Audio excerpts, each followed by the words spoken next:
Hi, I'm Jason Freeman. Glad you're here today. Welcome to episode 58 of Awkwardly Awesome Podcast.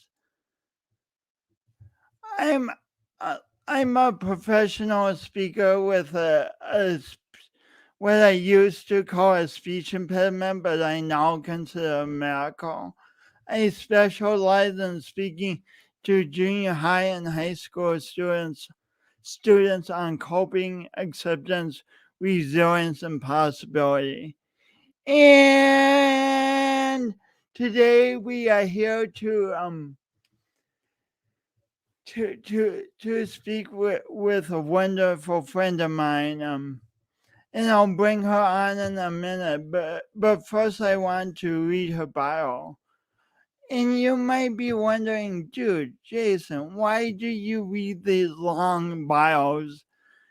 You naturally speak slowly, and so it takes a while. But I believe that it's so important to celebrate my guests, and then I also believe they should hear the bio, because so often we don't appreciate our own accomplishments. So so without further ado, and I didn't need to say that part, but anyway, here's the bio. My guest today is Glodean Champion. Glodean is a leadership development coach and a DEI facilitator with expertise in process improvement, change management, information technology, and group facilitation. As a DEI facilitator, Glodean coaches team through difficult race-based conversations by creating a safe space that fosters open dialogue and a willingness to learn. The framework for teamwork. She believes the problem isn't that people can't work in harmony, it's that they are afraid to ask questions or say the wrong thing, that they shut down any dialogue that creates discomfort, which makes it almost impossible to relate authentically. And it's in the authenticity that makes the magic happen. As a Six Sigma black belt, Glodean led process improvement initiatives that not only improved efficiency and productivity in business processes, but also transformed the people in the process. Her efforts inspired, empowered, and uplifted me thinkers into we thinkers. The results produced stronger relationships between coworkers and business units while building trust in their leaders.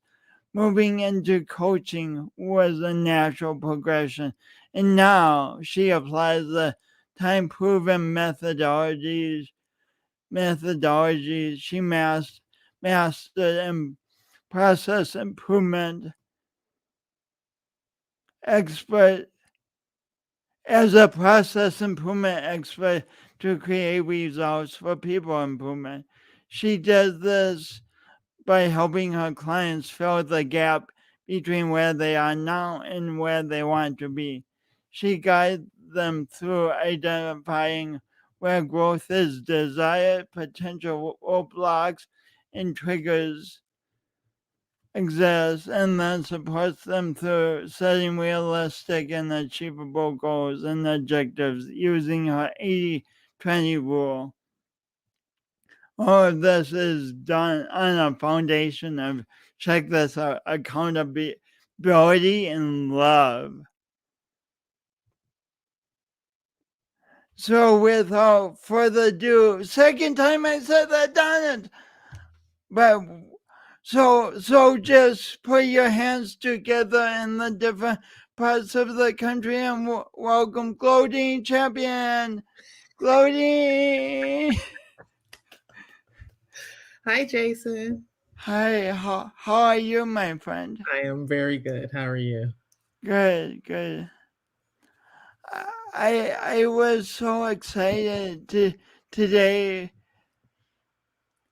for this interview because you just it's like you spread joy out ahead of you and and it's just amazing. Thank you. Thank you. Were you Is this joy something you've learned over time, or were you just born like instant? Like, hey, world, I'm here, I'm joyful.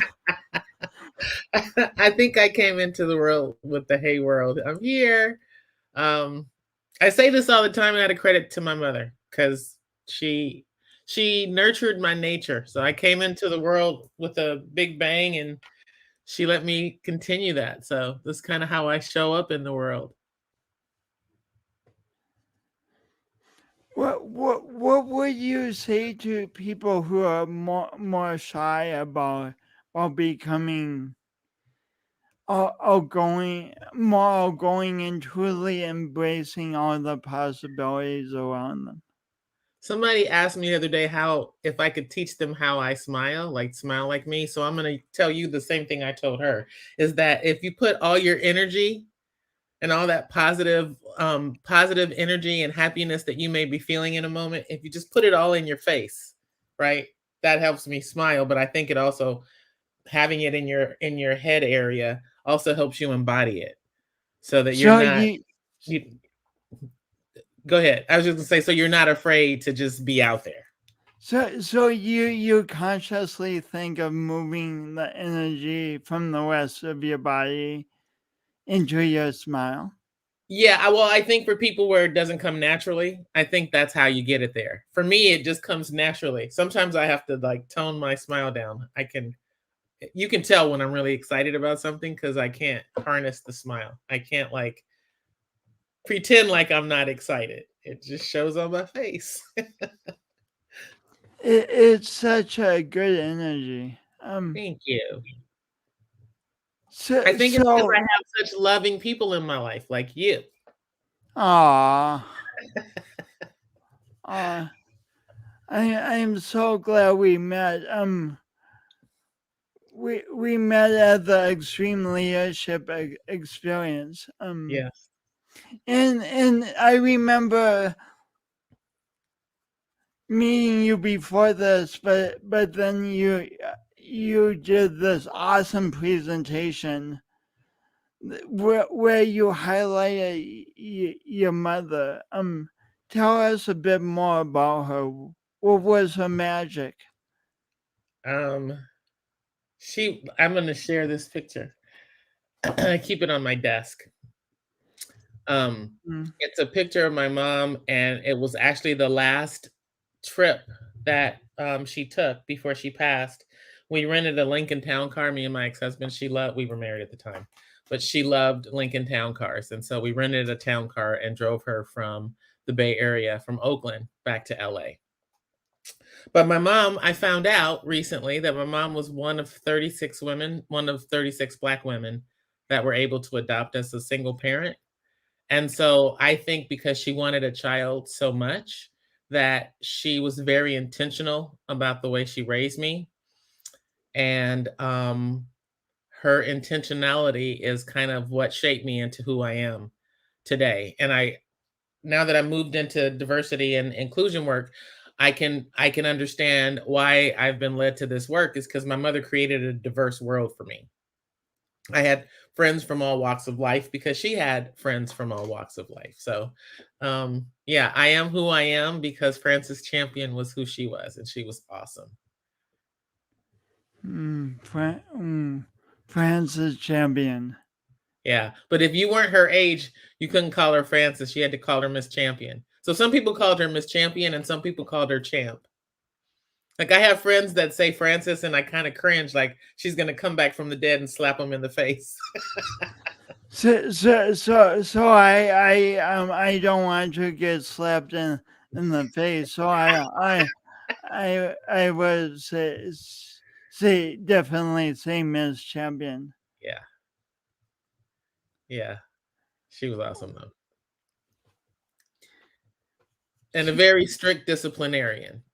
Mm, So when I say awesome, because then people say, okay, but what was the negative side of that? So I won't say it's negative, but I think that's part of where the accountability comes from for me is because she was a strict disciplinarian. And if she said it once, she wasn't repeating herself. mm. Yeah, So she gave you a definite structure very much so. growing up. Very much so. So how did she teach inclusion? I mean, you said she cultivated she had friend. Oh, let me back up. What do you think made her reach out and have friends from all walks of life? I think a lot of it has to do with the fact that she grew up in Chicago, and a very segregated Chicago. And so her world was predominantly Black. And whatever that meant for her, I think she wanted me to have a bigger worldview. So when she moved to LA, she had friends that were rich, and friends that she used to go to the Goodwill store and buy clothes for and wash them and bring them back to new and help with their family. So she had friends everywhere in between. And then she would take me to like fancy restaurants and I'd be all uncomfortable, or, places where we were the only Black people. And I'd be pointing out that we were the only Black people. And she'd tell me not to worry about it because I belong wherever I am. And if I can Mm. either afford to be there, or it's a public space where it's free and that's where I want to be, then I belong wherever I choose to be. And that's kind of been the way I've grown up. What an affirmation for all of us. I belong Yeah. wherever I am. Yeah. Yeah. Deborah, who's a great supporter and has an amazing story, says your mama sounds incredible. She was. My favorite story of my mother is we used to go to Venice Beach when I was growing up. Yeah, yeah. And my mom was 42 when she adopted me, so she was older than most parents. And I think people took for granted that she looked older, that she maybe wasn't capable of doing certain things. And there was a guy out at Venice Beach that used to skate all the time. He's actually been in movies. He's always dressed in white, and You mean roller skate? roller skate, yeah. Yeah, And he yeah. got into a conversation with my mother because I was out there skating with my friends, and she said she was from Chicago, and then he challenged her to skate, and she told him she was going to skate him.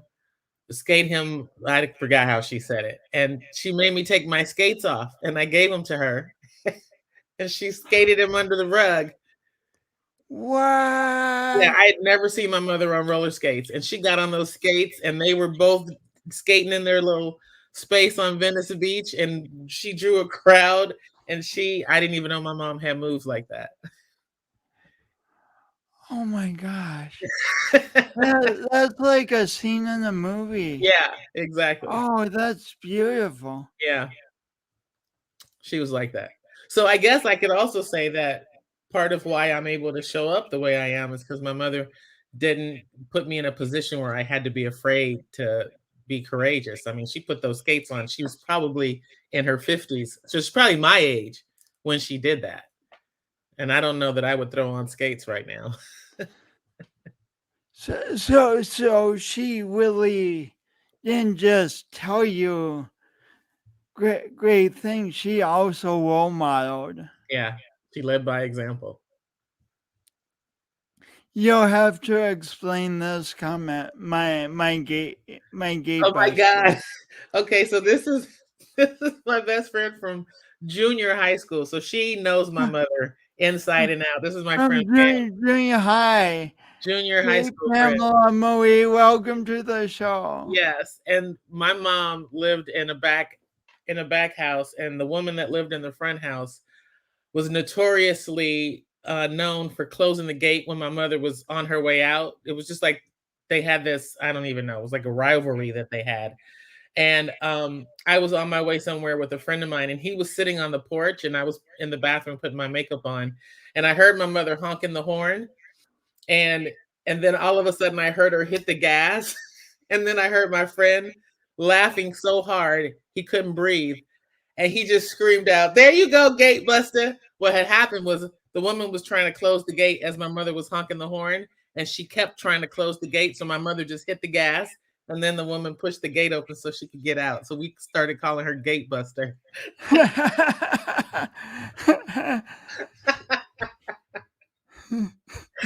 Oh my God, it's still funny today. Oh my God. I haven't said that out loud in a long time. I I didn't expect to go in this direction, but your mom, like when I feel, I am in middle age now at 46, and it's nice to hear these stories of people who really stay engaged with life and do amazing things like roller skate. Not that I'm going to go out and roller skate. That would be very bad for my health. But, but it's great to hear those stories. Yeah. Yeah. She was pretty cool. Now, of course, when I was a teenager, I was mortified when she did this. When she took my skates and skated, initially I was mortified because I had no idea what she was going to do. So I'm going to say that half of my adolescence was spent like, in terror that my mother was going to do something to embarrass me, which sometimes she did. But now when I think back on it, man, the lessons that she was teaching me, I didn't even know I was being taught. Deborah says, "Oh my gosh, your mom is the best." Yeah. When you were young, did you have any idea that you would be doing what you're doing now? That No, you would have a black belt? And none of it. I think when I didn't know what I wanted to do growing up. I just wanted to have fun. I think that was the top of my list, was to have fun. So from 17 to 24, I had a lot of fun. And then I moved away from LA and moved up to Oakland. And I think that's where things began to shift. And then when my mom died when I was 29, it was like I had to get serious because my anchor was gone. So that's, I think, when my life shifted, and I kind of spent a few years letting life kind of guide me until I found the things that brought me joy. so what did the process of letting life guide you look like? I'm interested in this because it's so nice to have direction, but until we know where we want to go, Yeah, that doesn't work. So that's true. what did Uh, those few years look like? so prior to this, I had just had jobs, right? My aunt told me I graduated high school when I was 16, and I didn't know what I wanted to do as far as what I wanted to major in school. I didn't really have an interest in college. So my aunt told me that I wouldn't make any money if I didn't have a degree. And so, like, you're telling me, basically, it was like she was telling me I couldn't do something without something else. And so it was almost like I set out to prove her wrong. But I didn't, even in that, I didn't have direction. I just went from one job. If I was making one amount in one job, then the next job I went to had to pay me more. Um, but then my mom started getting sick, and that's when I got married. My mom started getting sick, and it was like, okay, I gotta grow up. And I was on a job that I hated, and I thought about all the other jobs that I'd been on that I hated because I had leaders that were so bad. Oh my God, so bad. Um, but and so I started kind of opening myself up to the possibility of whatever that was going to be. And one day my computer broke, and the guy that came down to fix it, I was watching him fix the computer, and I was like, wait a minute, there's a job where I can like help people fix their computer problems and talk to people all day, and I don't have to sit at a desk. That's awesome. I want this job. So I used to break stuff on my computer and then call the help desk, and Carlos would come down. And at some point, I think he figured out what I was doing. And he'd be like, did you break this on purpose? You know, it got to that point. But You I would got to watch that part. I would watch how he fixed it. And then I went home and took my husband's computer apart, and I was like, put it back together. It worked. I took it apart a few times. And then Did your husband know that you were doing yeah, that? yeah. He came home from work one day and his computer was in pieces in the middle of the office that we had. And Oh. he was like, "Why is my brand new computer in pieces?" And I said, "Because this is my next job. I'm going to work on computers." And he was like, "You better put it back together and it better work." And I did. I put it back together a couple of times, but then I took it apart one time and I put it back together and it didn't work. And this was before we had, you know, Apple Genius Bar. You know, there was like very few computer repair shops. So we had to drive like 30 miles to, and that was a big deal back then, get the computer fixed. And we took it to this this this shop in Hayward, and my ex-husband was complaining that I just decided to take his computer apart, and he was sure that I broke it. And the guy said, actually, she saved you because she put it together fine. It wasn't what she did. Your hard drive's going bad. And I was like, ha, this is my next job, buddy. So I quit that job that I was on because I hated it. And I was like, why am I still here? I'll figure out how to get into IT. And I spent like 2 or 3 months reading computer books and really understanding how the computer worked because I knew I just needed to get through the interview. And to get through the interview, I had to be able to talk about computers in a way that, you know, let people know, let the interviewer know that I at least knew how to solve the problem.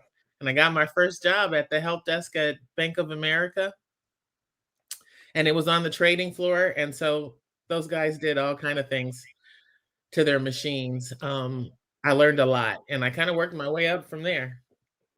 So you got your first computer job without ever having gone to an official class on computers. Yep. My That's class was amazing. up here and in a book. It was a thick book called the Computer Bible, and I read it from cover to cover. So, so how did you go from your newfound love back then of being a techie to getting into diversity training and help in Sigma black belting and everything you've done since then? um, so I think once I found computers, then life kind of opened up for me. So I moved from unintentionally wound up as a project manager because I was on a nationwide network rollout, and I think I've always had process kind of ingrained in me. And so there were certain things that we were doing on this project that weren't quite, they were making the project take longer. And I kind of, because of who I am, I kind of jumped in and took over in some spaces. And then I was like, oh, I like project management. So I went into project management, but still hands on. And then I somehow, once you get into, I got into project management, and then let's just say, you know, fast forward, I was managing an entire help desk and training department for Bayer, and I was making six figures. And I thought, I got this far, and my aunt said I wasn't going to make any money, so I quit and went back to school and got my degree. And I got my degree in English. My English lit was my undergrad, and creative writing or writing was my master's degree. And I'm just gonna say I was no longer in the driving seat at that point. People said, "You're getting a degree in what? Are you gonna teach?" And I was like, "No." And what did I wind up doing? Taught high school first, and then moved to Chicago. I started working on my novel in undergrad. So by the time I got to grad school, I moved to Chicago to work on my book, and then was teaching college, and there was, adjunct professors don't make any money. So there were days where I was like, okay, with my dog, who's going to eat, me or you? Maybe we should share food today. And so I went back into the corporate world and wound up working for a debt collection agency. And I helped them build they had a corporate compliance department, and they brought in a Six Sigma Master Black Belt to help improve some of the processes. And I got partnered up with him. And he said, this is the work you were born to do, as far as working with process and helping people understand that their voices mattered, and coaching leaders into listening to their people. But all throughout my career, I was an unintentional coach, an unofficial leader, and always an advocate for diversity and inclusion, right? So when I look back on my life, I'm sure that, and I've said this to people before, that spirit led me here. Like the universe said, okay, now with all that stuff I prepared you for, you can take this out and teach people how to connect with each other. Because what I have learned in my 40 something years of being, old enough to understand how the world works, is that we have so much more in common than our differences. And love is the foundation of everything that we do. Sometimes we run from it and sometimes we embrace it. And what I've noticed is the people that embrace love have the best relationships, and the people who resist it don't. And so I want to help everyone get to that place where love is not the scary thing to talk about. For some reason, when people hear love, they they automatically attach it to some relationship, a romantic relationship, rather than the love of humanity, right? And so that's kind of the long circuitous route that I took to get here. But I'd say that my university degree is a PhD in love and life, and so I feel like PhD in love and life. I'm fully qualified to do the work that I'm doing, because been there, done that, and I now lead by example. So, Deborah says this is incredible. Wow, what an inspiration you are. Thank you. So there's so many things to cover and celebrate here. But if anyone has any questions, please for Glodean, please put them in the comments. I'll put them up and she'll answer them.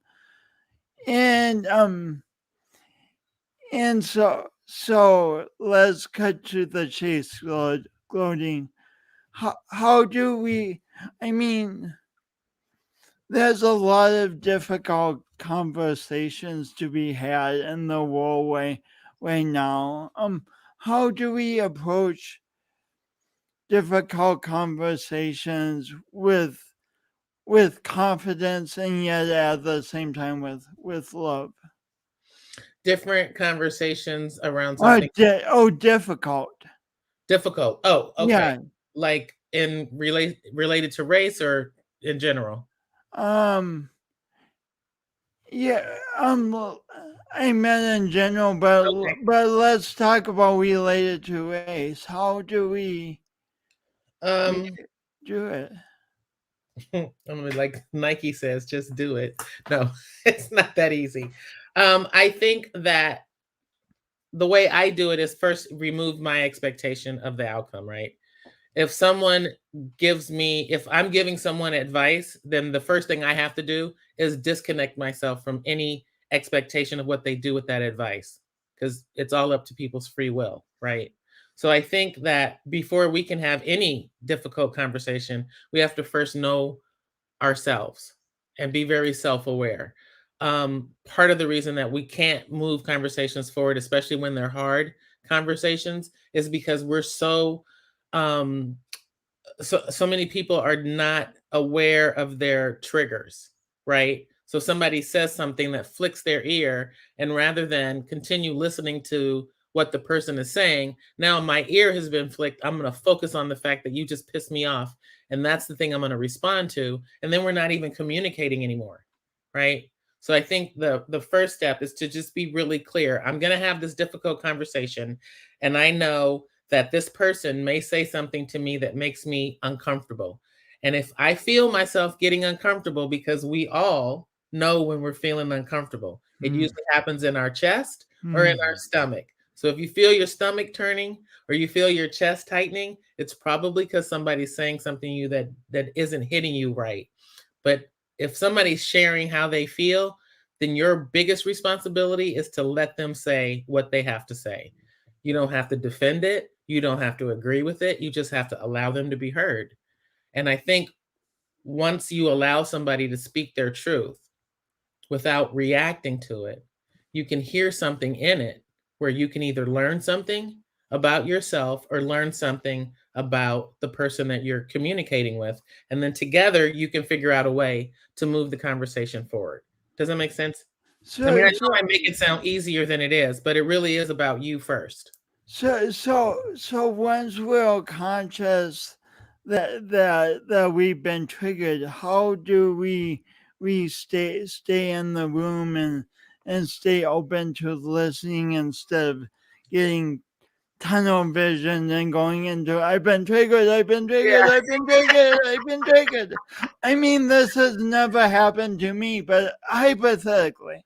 Yeah. Well, I'll give you an example. I was recently in Chicago, and family experiences you the way they experienced you all your life. So if you change, then family is the first one to point out how you may not have necessarily changed completely. So I did something that my cousin perceived as old behavior, and when she brought it up, my knee-jerk reaction was to say what I just said to you. Like, you can't even acknowledge me that I've changed and grown and blah, blah, blah.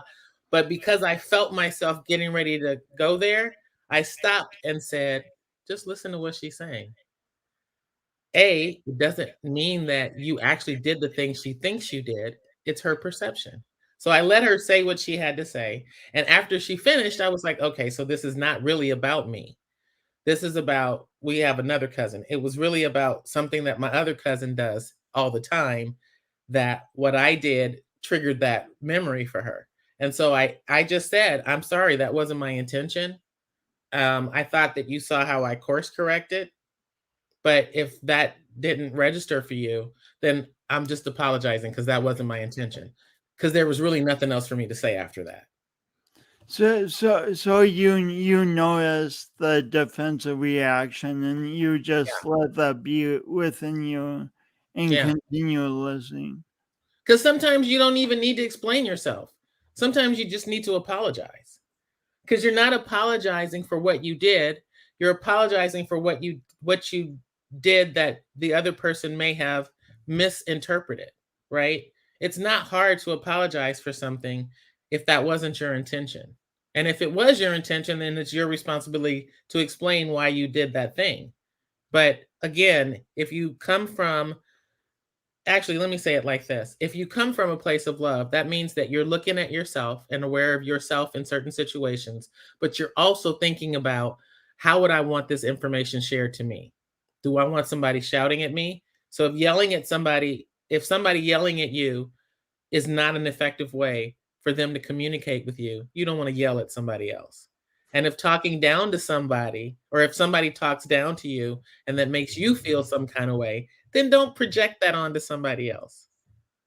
So it's almost like looking at each other as children. Like, in those moments where it's a difficult conversation, maybe just bringing yourself all the way down to that 4-year-old or 3-year-old that you're trying to communicate with, that you wouldn't yell at. You would make sure Mm. that they fully understood what you were saying or what your decision was or why you made that decision. I think that's the best way to say it. Because if one person yells, that's going to lead to the other person probably yelling. Exactly. And then you just escalate it, and now we're not even communicating. We're just yelling at each other. David Sweezy has a big question for you. Yes.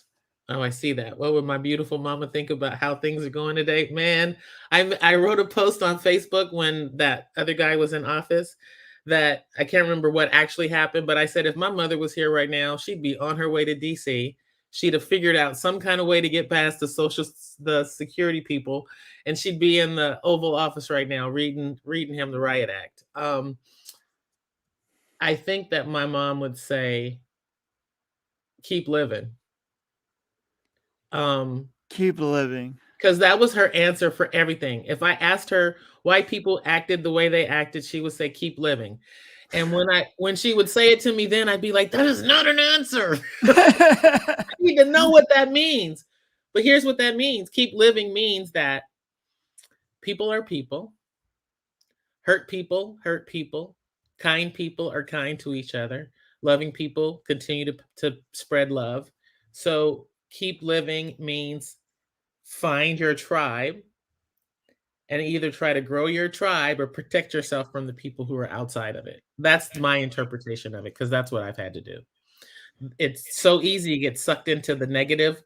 Some people get energy from that, but I'm learning that my energy comes best when I'm around people, like-minded people who are in the same space. Like if you can't change somebody else's behavior, which we mostly can't, then we have to make a choice on how we're going to respond to it. So thanks, Mama. I'm still living. Yes. And Deborah Smith.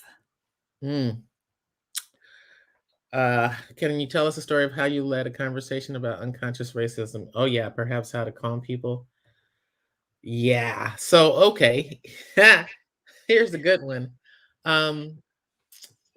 A friend of mine works for a company, and she's the DEI kind of everything. She had a workshop, but she had a death in the family, and she asked me if I would facilitate. So I went in to facilitate and was working from her agenda. So I was like the substitute teacher in the classroom, right? Teaching on a difficult subject. Teaching on a difficult subject with her agenda and not having a relationship with anyone in the room other than the fact that I came in and introduced myself and got everybody to tell me one thing about them.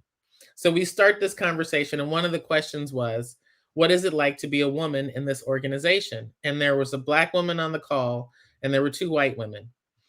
And let's just say that the Black woman's name was Lisa, and the white woman's name, one of them was named, I don't know, Mary.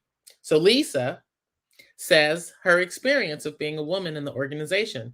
But because she's Black, I'm recognizing that she's not just speaking as a woman, she's speaking as a Black woman. And Mary jumps in while she's speaking and says, I think you're being overreactionary. It's not that difficult. I haven't had that experience. So then Lisa says, that's because you're racist. You don't understand. And then Mary goes, I'm not racist. And I'm thinking to myself, what in the... And so you're a substitute teacher, difficult subject matter, and suddenly 2 people are having a big argument. So what do you do? I muted everybody because I the minute that Lisa called Mary racist and Mary said, I'm not racist. Literally, she was like this, I'm not racist. So I muted everyone. And then to Mary, I said, Mary, Captain Crunch and Lucky Charms are really great cereal. Well, maybe not Lucky Charms because of the marshmallows. And everybody else, I can see them on the Zoom. We were on Zoom. Everybody's looking at me. And I said, Mary, did you hear what I said? And she went like this. And I said, okay, so tell me what I said. And then she took a moment and then she said, I'm sorry, can you repeat what you said? And then I muted her and I said, okay, so we're going to take a 90-second timeout and I'm not going to explain anything for 90 seconds. And I said, you guys can stay on the camera or you can turn them off. 90 seconds, total silence. And I set my timer and I turned off my camera. And for 90 seconds, we were quiet. And then when I came back, I said, okay, so first thing I want to point out is, did anybody notice what happened the minute that Mary was called a racist? And they said, yeah, she wasn't listening. Exactly. So this is what happens. We get called out of our name, whether it's racist or stupid or whatever that thing is. We're reacting. We get triggered. Exactly. We're reacting to that, and now we're not even listening.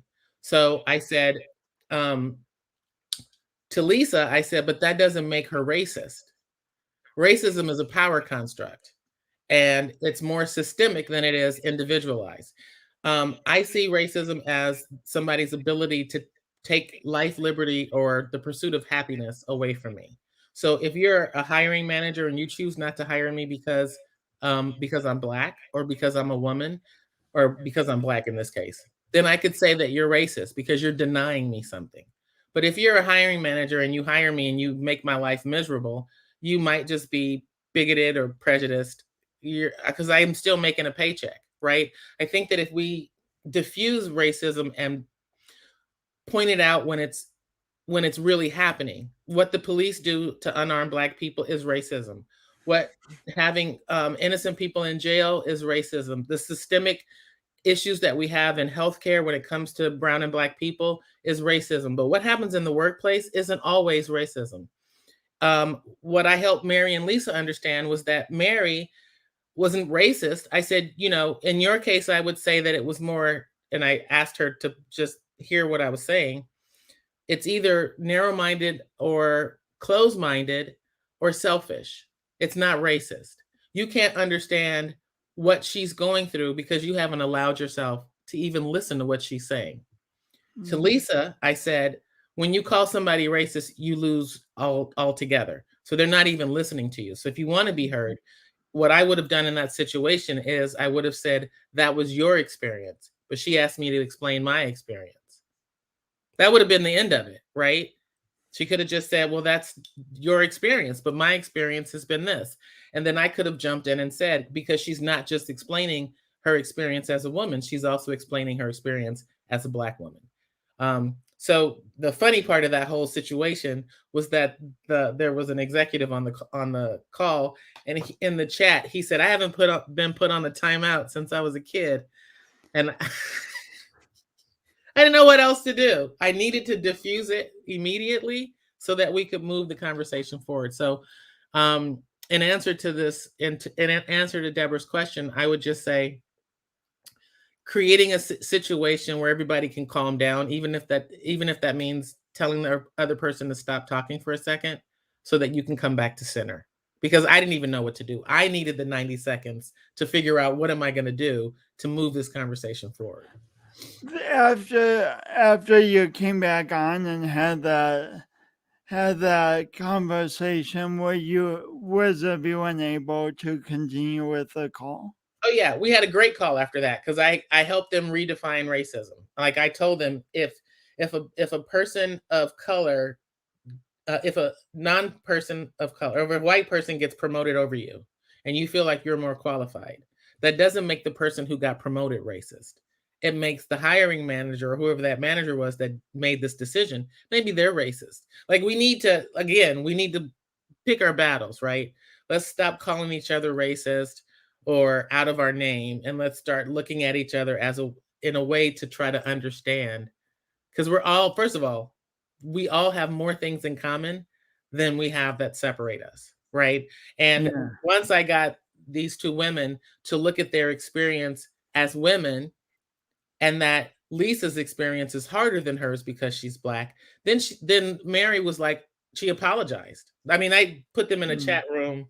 I actually put them in a chat room because Mary wanted to apologize, but I didn't feel like that was a space for all of us to hear. I felt like they needed to work through whatever it was together. So I put them in a chat room, and then when they came out, you know, they both said that they apologized and they understood why they weren't able to hear each other because they were listening through the lens of race.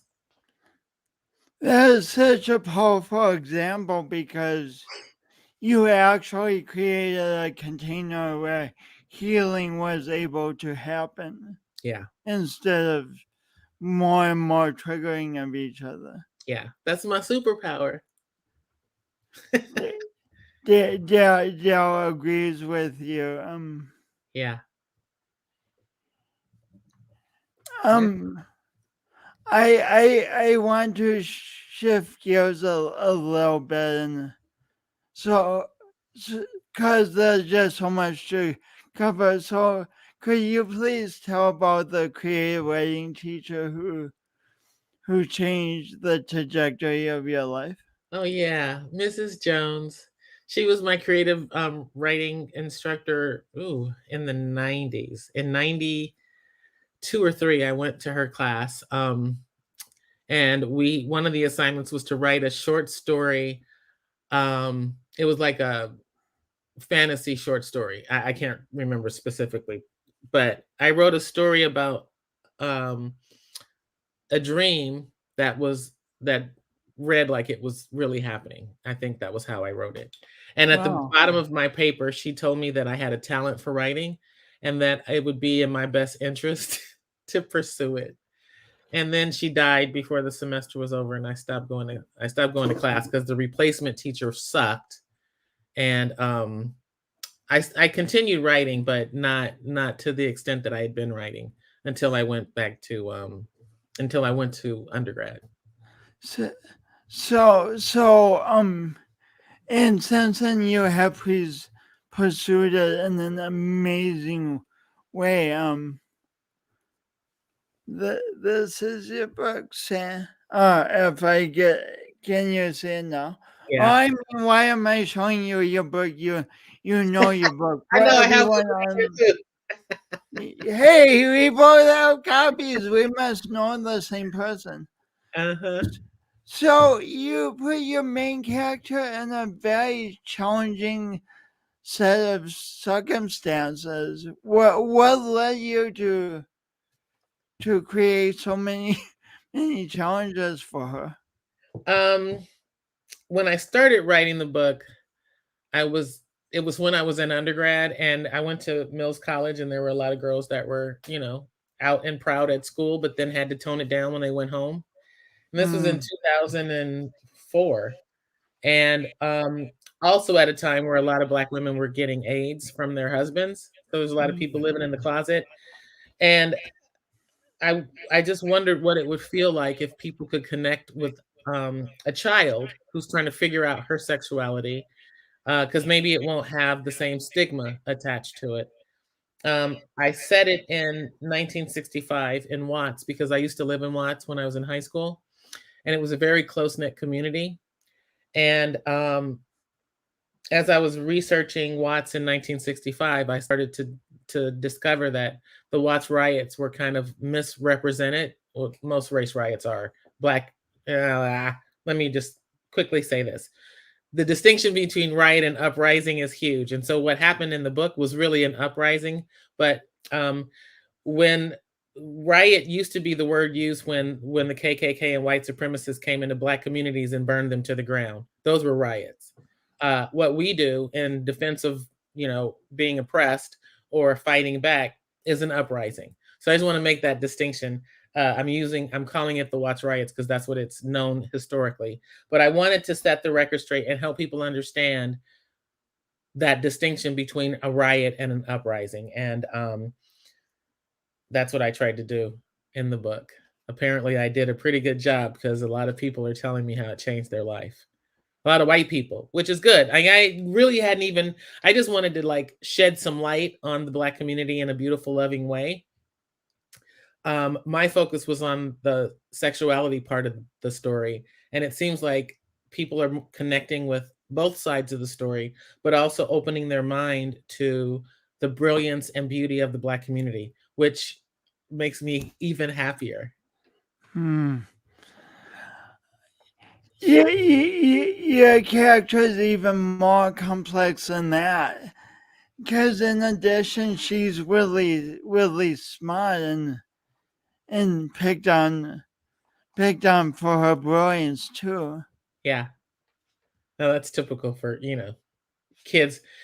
For some reason, being smart isn't like a cool thing, you know. Yeah, that seems so counterintuitive, right? I Exactly. mean, my gosh, like you have talent, we're going to pick on you. What the heck? Right. Right. I'm cool because I'm an idiot. Okay, yeah, that works. So yeah, I didn't want anything about this book to be stereotypical. So she's super smart and she has a two-parent household, and her father has a lot of money and they could live anywhere else, but he chooses to live in the community he grew up in. Um, Her mother is a different story, but her mother is reacting to who she thinks her daughter is, not because of that's who she really is. Community is such a big deal. Yeah. Such a big deal. Yeah. I was going to have you read a section of the book, but there's so many comment comments.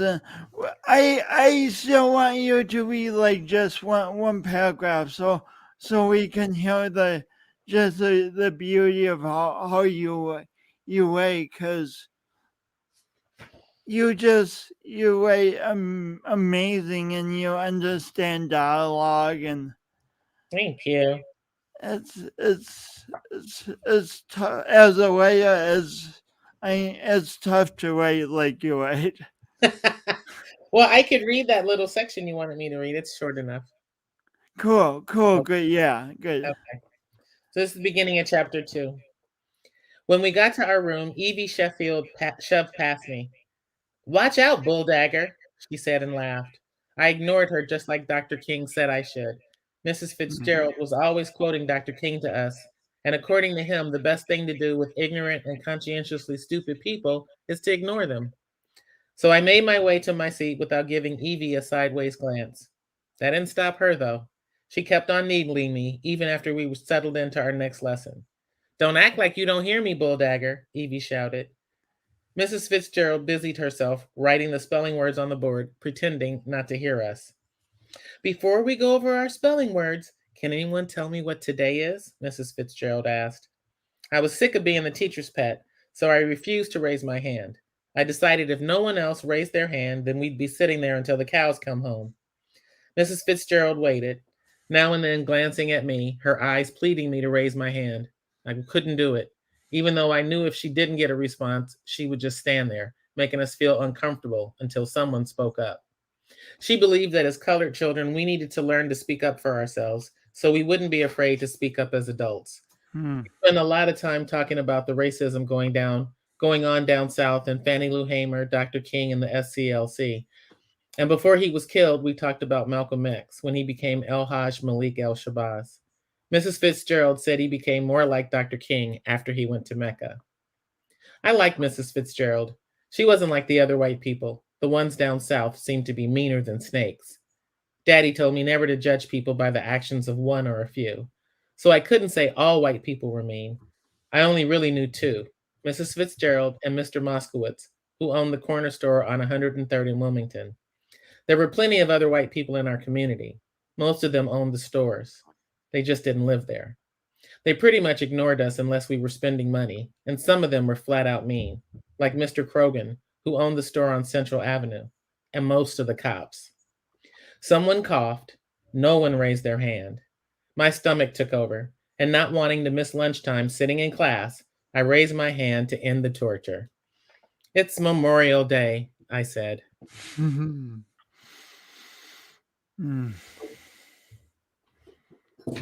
And I just want to thank you for having me read, because I found $65 in my book. Oh my gosh. Yeah, I did a book reading, and I think somebody bought a book, and I stuck the money in my book and didn't even realize it. So it's extremely lucrative to read, as you just showed. Exactly. So how can people find your book? You can find the book on Amazon, Barnes and Noble, anywhere books are sold. But yeah, Amazon is probably the fastest online source. I'm laughing because it's a question we always ask. How can I find your book? But the answer most likely is going to be Amazon. So. Yeah. We check out what Lanita says. Lanita, have you considered using your expertise to facilitate? Yes, with the younger generation, it's definitely needed. Yes, yes, Lanita, I have considered it, but I don't know that I've considered it in an actionable way. But it is something that I want to do. I agree with you; it is needed.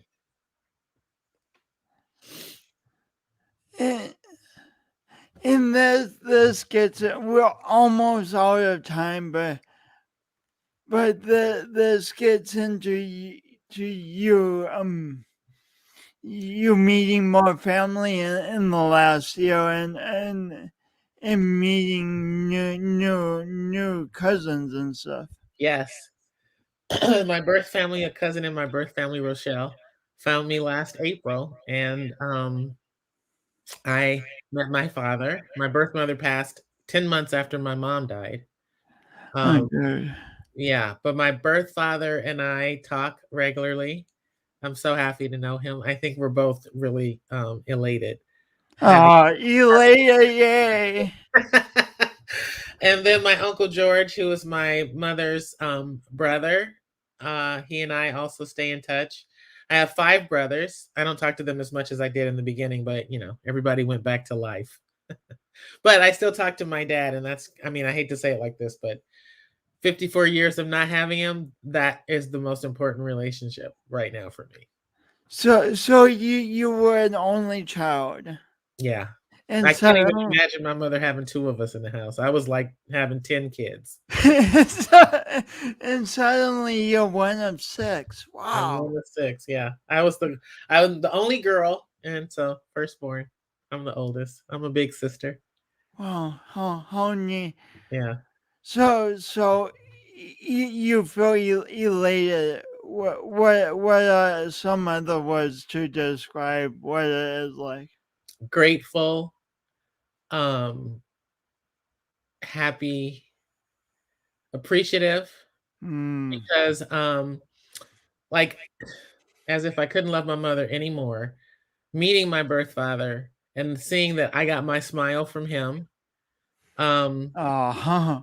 and that I feel like I got the best parts of both of my birth parents, and my mother nurtured the nature of who I am.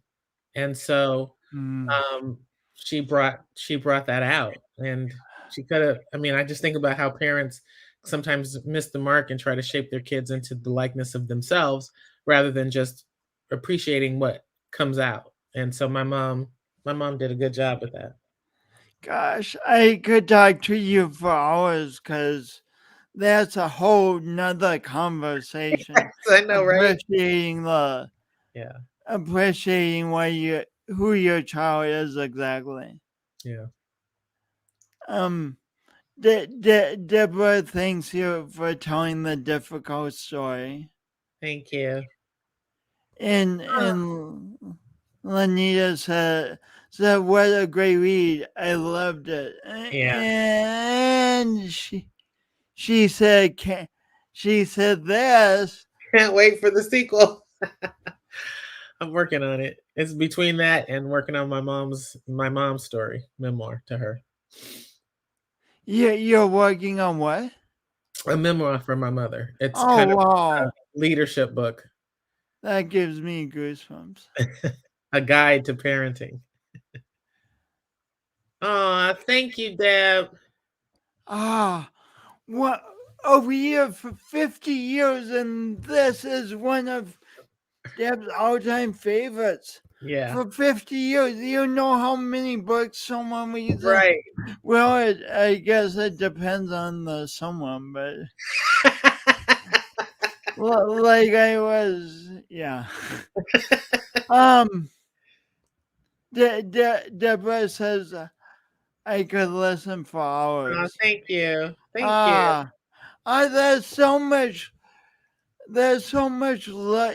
I mean, Glodean, you exude love, Aw, and you see here is coming back to you. Like, wait for it. This is coming. Glow, aw, I'm so grateful for your being. I'm thank so grateful for your being. Keep shining. thank you. Thank you, Lanita. So who calls you Glow and who calls you Glowdine? Uh, Now I kind of am open. It used to be close friends could call me Glow, but other people call me Glow. If I need them to call me Glodine, then I just say Glodine. But Hmm. yeah, Lanita is a good friend. She is the cousin of my best friend's partner. And so we met in person a few years ago, and she's one of my favorite people. She's an extremely Ah, talented artist as well. ah. So how do people connect with you? And You can email me at love@glodeanchampion.com, oh or my gosh! Oh my, that's hard to your email address is love. Oh my gosh! This is the best email address ever. Thank you. Love@glodeanchampion.com. Oh Yep. my gosh. Or you can find me on LinkedIn, Facebook, Instagram. I don't do Twitter. I haven't figured out how to keep it short. Go figure. Oh, So I don't mess with Twitter. shoot, I just put yours in the comment instead of the.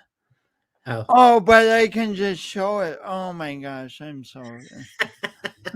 So that's right. thank you.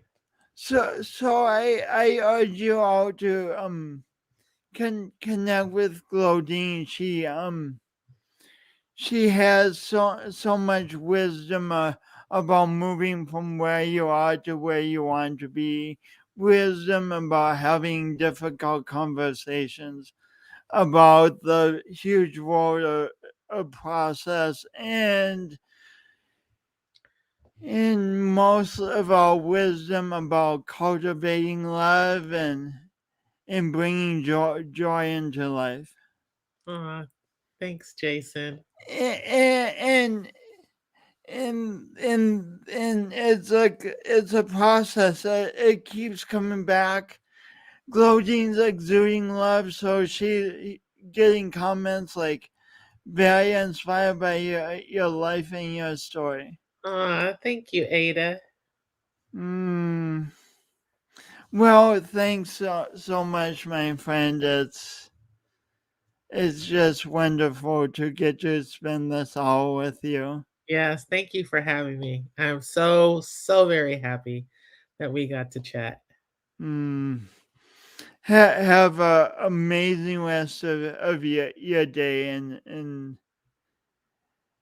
I just know I'm happy for the next person you meet because I know you're going to inspire them. Thank you. I love you very much. Love you. Bye, everybody. And I just blew a kiss on my own podcast. I'm like a guy and I blew a kiss. What should, I mean, it's awesome and it's just, I mean, life can be so good, right? When we just remember like the beauty that we each are and exude that out.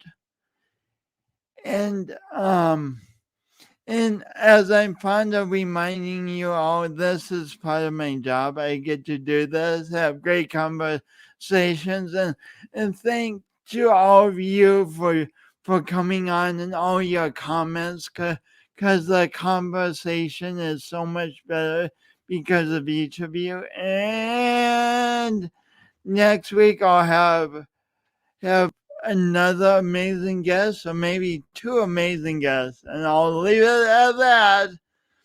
And now is the outro.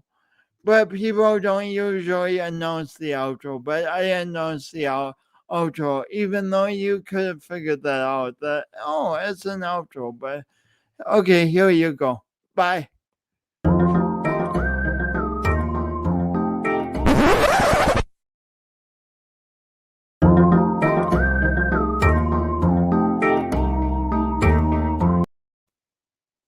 Okay, I guess that's all we're getting of the outro today. Have a good rest of your day. Bye.